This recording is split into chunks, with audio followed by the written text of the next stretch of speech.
Greetings. I'm Rachel from the Budding Pianist Studio, and here's your lesson extra. What do you do when your child says they hate piano lessons and want to quit?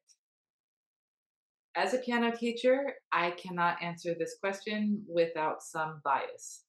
There are so many benefits to playing the piano, especially when the brain is developing.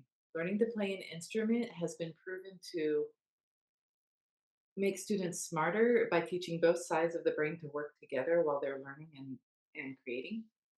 Improve focus and memory, improve motor skills like hand dexterity and hand eye coordination, increase patience and perseverance, and increase creativity. To quote an article from the Seattle Times, multiple studies have shown that students who participate in music outperform their non musical counterparts in math, sciences, and English. So, if your child wants to quit, you must know why before taking any action.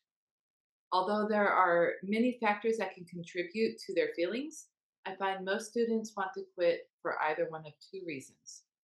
They do not practice during the week, so lessons have gotten boring and repetitive due to how slowly they are progressing. Or they were really good at piano when they first started, and now that the music has gotten more challenging, they do not like having to grow skills over time.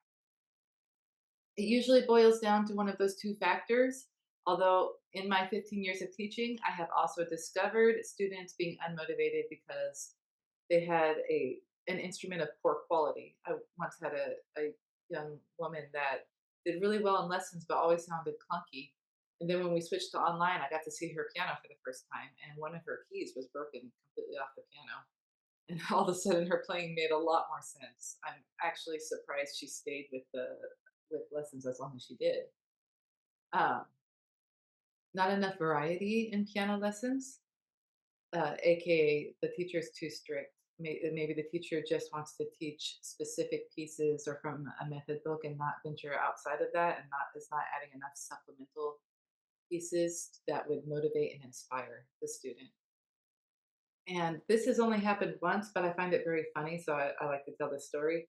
I did have one student that played really well enough to do evaluations and play for the county recitals. But he didn't like music. He would state, "I just don't like music, any music," and he would rather sit in silence. He once told me. So that was an odd one. That's only happened once in 15 years. I don't think it'll ever happen again. But that's an interesting reason to quit. I think that makes sense. Another reason to look into is you need to make sure that your child likes their piano teacher, and more importantly, they feel safe around their piano teacher. When learning the piano, you're going to make mistakes. You're going to do some trial and error, and you're going to struggle to understand some lessons. And it's so important that the teacher feels empathy for that struggle and is patient and kind while the student works out the different challenges. So after you find out why, unless it's something a bit more serious than what I have stated earlier, I would sit down with the teacher and come up with a standard or a goal for the student to meet in order to be able to quit. That way, the only way out is through instead of avoidance. It's a good life lesson, too. The standard that I would suggest, especially for a young beginner, is for 6 weeks, that student has to practice 5 days a week. And in their practice, they have to play through their entire assignment sheet. That might take 30 minutes, that might take 15 minutes, but as long as they play through their entire assignment sheet, they're good. That will require a guardian to sit with them probably every day the first week and make sure they're not skipping any elements. And then as the weeks progress, the guardian can check in less and less. I guarantee that if they are practicing that consistently, they will be progressing quicker than usual and develop a sense of pride over their new skills.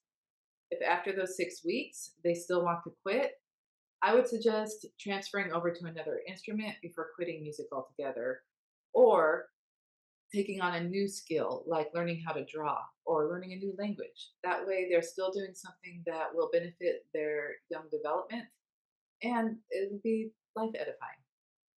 A stricter standard you can set is to have them learn to an intermediate level.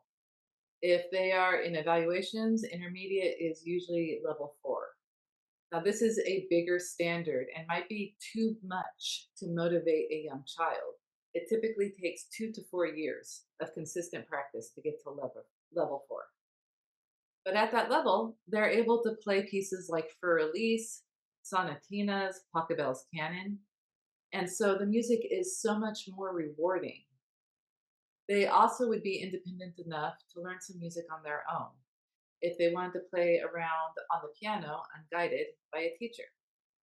And they could always come back to it too at that point. So the lessons wouldn't be a waste because they actually do know how to play the piano. They just didn't do the exercises and gain the skills to do the really advanced stuff. I have to add here that I do have adult students. The number one thing that adults tell me when they are starting lessons again, having taken piano as a child, is I wish my mom never let me quit. That's so unfair to mothers, and they never say, I wish dad. They always blame it on the mom. I'm so sorry, moms. And I do tell those adults, you don't remember the pain you put your mother through before she allowed it. But that is something to consider. There's a good chance that when they become adults, they'll regret it. They'll regret quitting as a child.